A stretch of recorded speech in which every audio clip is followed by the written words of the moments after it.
বন্ধুরা দেখো, আজকে এই শীতের সকালে খাবারটা খুব মজাদার হতে চলেছে। এই যে দেখো, আজকে আছে নোনা মাছের ভাজা, তারপরে এগুলা কি মাছ, রুলি মাছের ভাজা, তারপরে হবে আলু মাখা, আর এখানে আছে এই যে দেখো গরম গরম ভাত, তার সঙ্গে আলু মাখা। তো তোমরা দেখো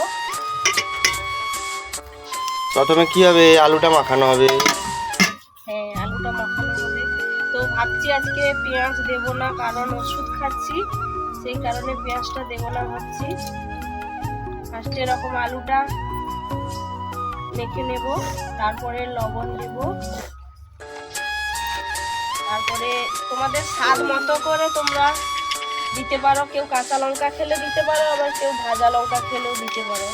তো আমাদের বাড়িতে ভাজা লঙ্কাটাই একটু বেশি সবাই পছন্দ করে, সেই কারণে ভাজা লঙ্কা দিয়ে মাখাচ্ছি।